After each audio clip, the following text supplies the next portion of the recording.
back to the Planning Pulse podcast brought to you by Acorio. With you, as always, my name is Matt Harvison, the principal practice lead for all things Workday Adaptive Planning at Acorio. With me, as always, is my good friend and coworker, senior solution strategist, Beau Mellin. Beau, it is here. It is here. It is here. It is everyone's favorite time of year. And I'm not talking about your background where we've got opening day coming up. I'm not talking about March Madness because everyone's bracket's already busted. I'm talking about the 2025 R1 release of Workday functionality. As you all know, as Workday users, there's two releases. There's an R1 and R2. R1 happens in March. R2 happens closer to September. This is where we start to see all of that continued reinvestment from Workday back into their products. I'm really excited to show you all some of our favorite releases related to R1 today. Beau, I'm pretty fired up for this episode. It's something that comes around only twice a year, twice as good as Christmas, if you ask me. What about you? I love it. I love it, Matt. I think our office, especially our adaptive practice, we're all a bunch of nerds at heart. And whenever the new release comes out, everyone sits down for a couple hours the morning of and goes through everything and is nerding out and talking about what their favorite feature is. And so I'm on the same page as you. I think this is a good episode to record for all of the adaptive community, as well as people evaluating adaptive, to show them, to emphasize your point in the fact that they're, always making the product better, always making it more user friendly. And a lot of the, innovations that they do put back in the product come directly from the adaptive customer base. And so Absolutely. Twice a year, this is something that we really look forward to. Yeah, absolutely. And I know you said that we all nerd out a little bit. We're going through features, functionality. We truly do really appreciate, getting in and seeing how we can make an adaptive environment better for our customers. If you're not yet an adaptive customer or not yet an Acorio customer, or maybe you're going through an implementation today or are on some type of managed service or post-production or maybe a phase 2 project, sit down, talk with us about, hey, how can you help me really start to adopt some of the things that are coming out in R1? Our consultants, like Beau said, we're all technical nerds at heart, and we love trying to find new ways to leverage the new functionality that's available. So without further ado, I know that we've got, I think, Beau, you've got 2 or 3 that we want to hit on. I've got a couple that we're going to hit on as well. If you have a Workday Adaptive Planning instance today and you want to learn without just having our few featured favorites, you can go to your homepage. There's a What's New button under Announcements on your homepage, as well as there's a question mark on the top right-hand corner of all of your landing pages that always gives you access to Workday Community for support, finding release notes. So again, Beau, without further ado, I'm going to turn it over to you to maybe share your maybe 2 or 3 favorite new releases that have come out. 100%. And, we like keeping this a demo heavy podcast. So we're just going to jump into adaptive. And to emphasize what Matt's talking about, right? When you log in, if you log in and your user goes to the normal homepage, you will see the What's New announcement. You can click on it right here, open up your release notes. You can go look at all the releases, frankly, but 25R1 is what we're going to be focused on today. And you can go see all the new great features here. That's one way. You can also click the question mark up here. This takes you to the help center that has whatever you're looking for inside of adaptive. It's got great documentation on it, but then you can come click release notes and go look at them that way as well. So a couple different nice ways to go see what's new with the product. Today, I'm going to cover a couple things that I like, and then I'm going to kick it to Matt, and he's going to cover a couple things. I'm going to start with, and we've covered scenarios on our podcast before, but one of the things that's new about the scenarios is now we can go ahead and share them with other users inside of the platform. So my first kind of example and demo we're going to walk through is a report. I'm going to go make an adjustment to an assumption in a scenario, and then I'm going to go ahead and share that back to Matt so he can go ahead and view that as well. So to start off, right, we're sitting inside of this report where we've got our working budget, and then we have our Planning Pulse version for our P&L, for our balance sheet, and for our cash flow. Everything's the same right now. But, we're having a great year, so we want to go ahead and change everybody's bonus target. So what we're going to go ahead and do is jump on over to my company-wide workforce assumptions, and let's jump on over to my Planning Pulse version, and we're going to make that new scenario. So I'm going to come on in here. I'm going to go ahead, go make that new scenario, and we're going to call it Higher Bonus Targets for everybody. And I go ahead and create that. And now we're going to jump on over to that. go ahead and highlight this. Let's adjust it. We're going to up it by 5, 75% target to 80% target. Save my assumption because, Matt wanted me to model out what it's going to look like if we go ahead and give everybody this. And so you guys know, right, this highlights what's different. Now I come on back to my report here. I'm going to go ahead and refresh this. And you see we're comparing working budget to planning pulse. I'm going to go ahead and up that, show off my higher bonus scenario instead, rerun my report. And now I see the change to bonus expense, dollar variance, percent variance, conditional formatting on my P&L. I see what it does to the cash position on my balance sheet.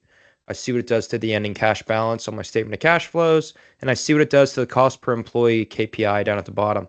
Now, I think this is really great. And before, this scenario could only be viewed by my specific user. But now what we can go ahead and do is come on over to our home navigation pane, click on scenarios. There's that higher bonus scenario I made. I want Matt to have insight into that. And so I'm going to come on in here. I'm going to go search up for Matt's name, and I can go ahead and, go share this with him, right? And so I can come on in here, go find his specific dashboard or report or whatever we're taking a look at, share it with him, and then now Matt can go ahead and see. Now it's a shared scenario, and so I can go ahead and, take a look, manage our submissions. Beau, has it. Matt has it in progress. What's the status? Things like that. And so it's a nice feature that now those scenarios are collaborative and people can work inside of them together. Yeah, and a couple of notes on that too. I think one of the big things to call, like you said, is the what if scenario analysis has always been there with Workday Adaptive Planner, whether that's through version controls or the recent sort of personal what if scenarios. The R1 release has opened up sort of the floodgates with the shareable what if scenarios. And something that you had pointed out there was you can see who has access, you can see who's maybe working through it, you can see who's submitted. More importantly, you can approve when somebody has made changes and then merge those different submissions into that planning version. So it's just a great way to have everybody operating in that what if together instead of everybody having their own personal submissions and making changes to the underlying budget. So shareable what if scenarios, I know that was a big one that a lot of customers were really looking for. So yes, we're really excited about this with the R1 release. Yep. Just a great way to further, decentralize planning and bring more people into the tool and enable more workflows, automated processes, things of that nature. All right, so that's the first one I was going to hit on. The next one I want to hit on, and we talk about this with Adaptive all the time, right? You and I talk to the people about this daily, about Adaptive being a completely data source agnostic tool. What I'm also really excited about in this release is some updates to the integration area. The UI looks a little bit different, but what we're really excited about are these pipelines and the new data sources. And so a lot of our customers today, Matt, everybody has an ERP, everybody has an HR system. A lot of customers have CRMs, but more and more out in the field, customers are wanting to go ahead and integrate in their SQL Server, and they're wanting to go ahead and bring in their data warehouse data. And so, what are some really common ones for that? Well, we see Microsoft SQL Server a lot, and we see Snowflake a lot. And so if I come on over to the integration area and I come on down and I click Set Up Pipeline, you'll see that now we have MS Fabric and we have Snowflake as pipelines in our integration area that can help expedite the integration. We can call out where do we want, the data to go to, what version. We can call out what sheet or, what general ledger account or custom account we want the data to go to. Got a lot of nice options here for integrating in the data from this new pipeline area. This is one way to do it for Snowflake and for Fabric.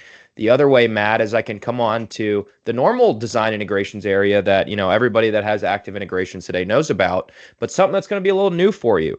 When you click on create new data source, you're going to go ahead and see up at the top now, we have a cloud data source. And so when I go ahead and create this is going to allow us to come on in here and connect to that Microsoft Fabric or connect to Snowflake. And what's nice about doing it in your normal data source area is then you can come on down and still apply up on the left, right? We can still apply joins and unions and SQL logic into the data source. But it's just with that native connector directly back to the tool. Matt, so all this is really doing is going out and making sure that Workday is making it as simple and easy as possible for customers to bring in as much data as they possibly can. And a lot of times, Matt, this is on an operational data side, not just your general ledger, not just your headcount Mhm. roster. A lot of customers have a lot of operational use cases they want to leverage into their adaptive instance.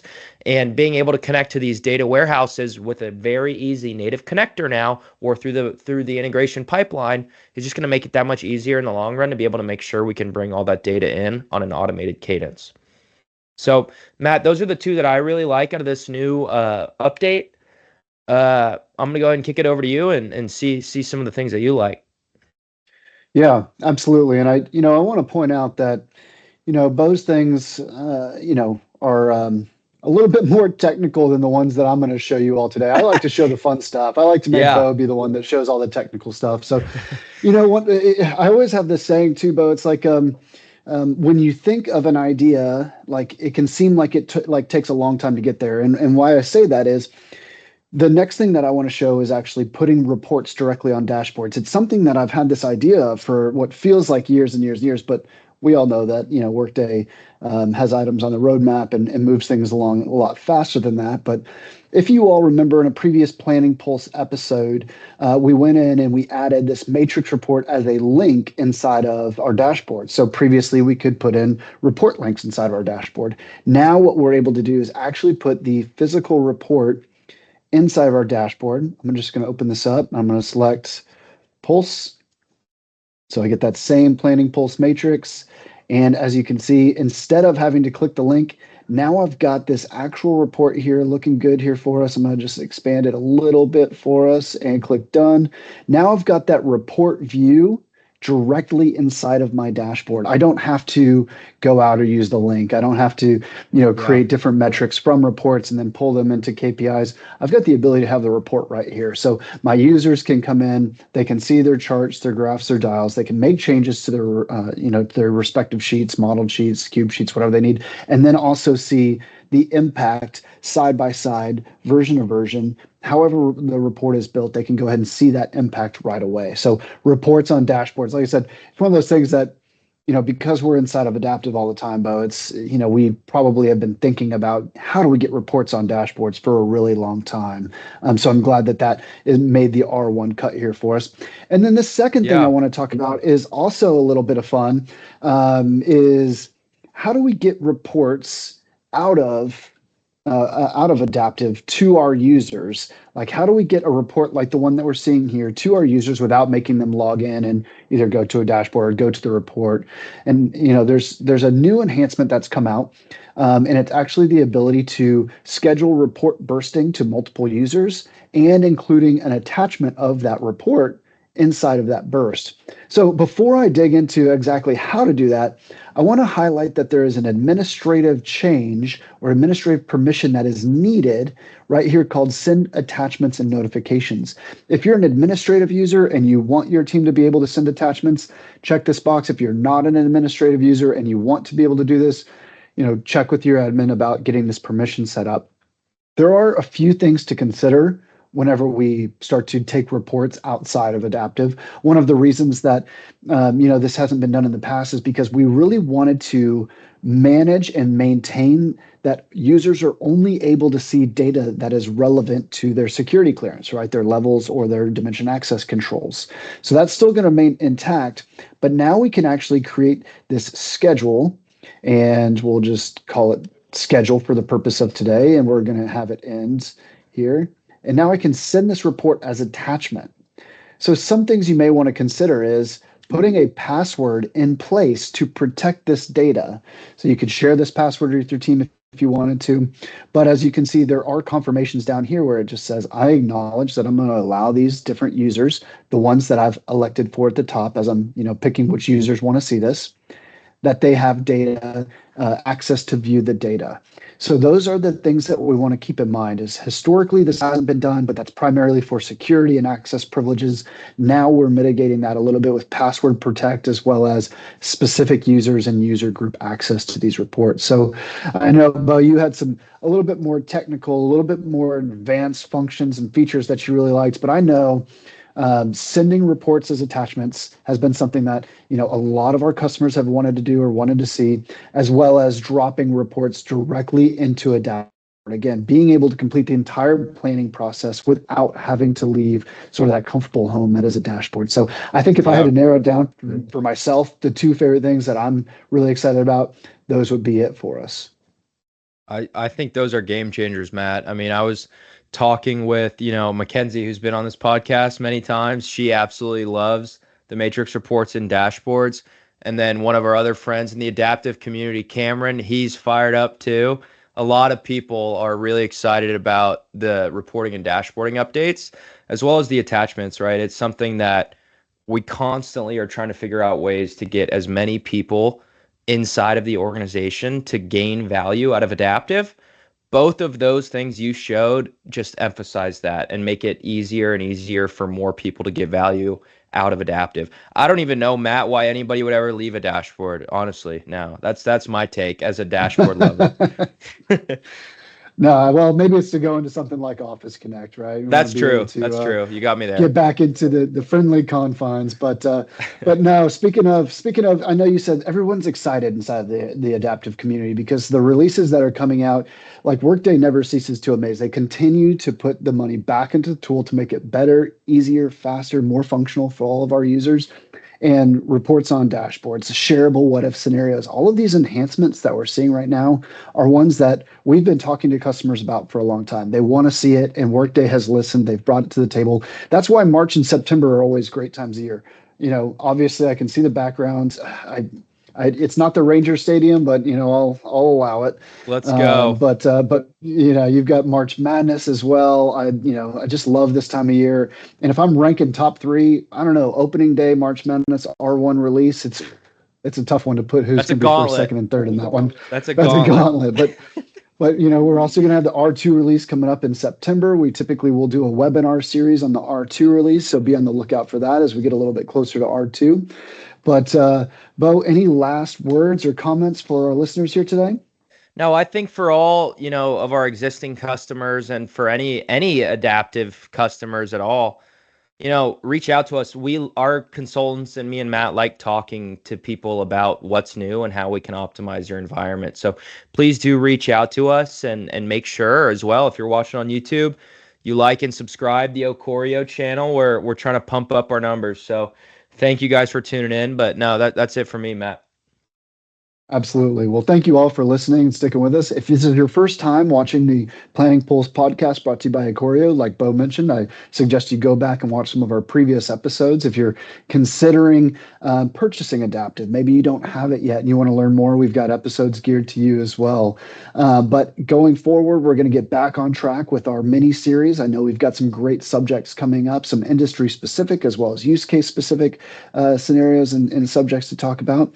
So you can look forward to seeing us again next week. You can plan on it.